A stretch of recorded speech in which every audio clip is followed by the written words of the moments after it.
back in Memphis, Tennessee for the Cheap Auto Parts Mid-South Nationals. That is the Kenny Bernstein crew test firing their top fuel dragster power plant, making sure that they'll be ready for a very tough opponent in Joe Amato in the top fuel semifinals. But right now, let's join my pal Steve Evans in the tower here at the Memphis Drag Strip.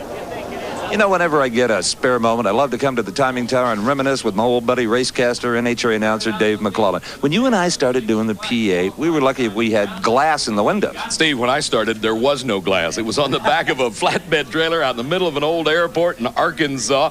And in fact, we didn't have clocks like this. Of course, now we got computers and laser printers. In those days, it was just a big round dial with a hand that went around and gave you the speed only. Nobody cared about elapsed time. How far we have come. One thing that hasn't changed, though, Dave, is National Dragster. We always had this. Let me tell you about National Dragster. The best way to get National Dragster is to become a member of NHRA. I do the membership. Steve, for $42, you get 48 issues of National Dragster. You get a decal, you get a patch, you get a pin, you get a rule book. And if you call the number on your screen right now, you get a copy of Drag Racing 89, all of the excitement of last year, hosted by yours truly and some other guy. Some other guy. Hush. I'm not getting in the middle of that one. As we go to the Pro Stock semifinal, Alderman versus Glidden. Interesting race. And now let's go to Big Daddy Don Garlitz for his predictions. In the Pro Stock semifinal, we find Darrell Alderman versus Bob Glidden and Larry Morgan versus Jerry Ekman. Now, in the Alderman-Glidden confrontation, the ETs are identical, 733. So it's going to be who leaves the line first. That puts Bob's feet to the fire, and I think if he doesn't red light, he'll get off the line first. But now, a 729, such as Larry Morgan has, will beat a 730. So it looks to me like Larry Morgan, unless he breaks, is going to win. Okay, Steve Evans, there you have it from the man. What do you think? Well, we'll just have to wait and see. Don's usually pretty accurate. Interesting here, Bob Glidden is the only Ford in Pro Stock. Darrell Alderman in the near lane is the only Dodge. A couple of very successful, yet maverick racers. Fasten your helmet strap, everybody. We're going for a ride. As Big Daddy said, it's Glidden away first, and we're with him. Watch to the left, and there is the front fender of Darrell Alderman. It is Alderman. Upsetting Big Daddy's predictions, unfortunately. But a 7:27. What a stout elapsed time, defeating Glidden 7:31. As I predicted, Glidden takes a healthy starting line advantage. And it looked like he might be able to hold on to it till we get about mid-range. And that Dodge 440 makes a tremendous move, shoots right out in front of Glidden. Even though Glidden had the higher top speed, came on a little bit at the end, but it counted for nothing. Well, Darrell Alderman in this car has been, quite honestly, in a bit of a slump, but boy, you're out of it. Yeah, I hope so. I hope we run good that last round. It felt good. I get to tell you, right? 7:27. That's fantastic. I thought it was hooking up good that time. We made a change in the car, and it seemed to like it, so I hope we can run in the final that way. Just leave it alone, huh? Yes, thank you, Steve. Yeah, great driver, great Dodge automobile. Well, excellent Pro Stock race, and I would expect we'll see a duplicate of that kind of competition between these two guys. A couple of professionals driving sister GM brands. Larry Morgan in his Oldsmobile versus Jerry Ekman in that pretty yellow Pontiac Trans Am. And Brock, as Don Garlick pointed out, the performance edge has to go to Larry Morgan, the Oldsmobile. Jerry Ekman, and Jerry Ekman trying to make up for that has red lighted. He left the starting line too soon before the green light came on. He's disqualified. Ignore the fact that he got to the finish line first. Larry Morgan, how about this? He matches Darrell Alderman 7:27 elapsed time with a big speed of 188 miles per hour. So you have it. Larry Morgan and Darrell Alderman will be in the final round. And here's the red light. Yeah, you can see Ekman was a little nervous about that previous 7:29 by Morgan, and he squeezed the tree just a little bit tight. And like I thought, the better performance by Morgan intimidated Ekman. And boy, what a Pro Stock final we've got coming up. Alderman and Morgan Alderman with lane choice by 6 1/1000ths of a second. And as you guys know, the neat thing about NHRA Championship drag racing is you can buy a pit pass and be right at Ed McCullough's locker room, so to speak, up close to all the action as they try the adjustability problem with their application device, or whatever Bernie Federally said earlier today. And you notice none of those bands are getting in the way.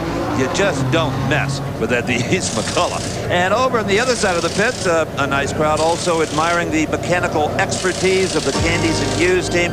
Mark Oswald, maybe the driver, but he's also one of the important wrenches on this car. He pitches right in. No prima donna there. We'll be back with the Top Fuel Semis. Oh boy, everybody having a grand old time here at the Memphis Motorsports Park as we carry on with the Chief Auto Parts Mid-South Nationals. And I'll tell you what, they got a reason to cheer Big Daddy Don Garlits, because they're going to watch Laurie Johns go against Frank Bradley in the Top Fuel semifinal. Interesting matchup here. Excellent matchup. Also consider that Laurie John is sitting on a brand new power plant. And you can bet the boys and girls in the grandstands are divided on this one. Laurie Johns, far lane. Frank Bradley in the near lane. Laurie has won 2 races this year. It's a beautiful start by both drivers. Flame out of the header bites of Bradley. He falls back. Oh, my. A 4.99 for the new motor of Laurie Johns, her mom doing the boogie. Look at the speed, Don Garlits, only 252. That's hard to believe. Well, they must have told her, shut it off early. This is a brand new one. Let's get a jet reading. Boy, what would it have run had she extended it all the way to the finish line? All right, who's going to race Laurie Johns in the final round? Well, it's going to be interesting. Joe Amato versus Kenny Bernstein. Here comes Bernstein to the line with that red and white automobile of his. He is in pretty decent shape, having had no major mechanical problems this day. On the other hand, his opponent, Joe Amato, had to change engines earlier. So as these two guys get ready for their burnouts, let's go to Steve. Laurie, 4.99 with a brand new motor. I knew that car was going to run 4.99 just as soon as we got it to run a quarter of a mile. You know, Larry Meyer's really brilliant, and yes. We'll try to get the car up the racetrack. Why don't you go ahead and steer it, okay? Okay, I'll steer it and walk. How's that? Yeah, I knew it was going to run a 4.99 just as soon as we got it to make a full pass. It kept having problems. We wheel stood it, we shook it, we threw the blower belt off, we kicked the rods out, and now it's running 4.99. So that's all we need to win this race. You've got total confidence now in not only your ability, but everybody on your crew. I do. They're fantastic, and we're ready.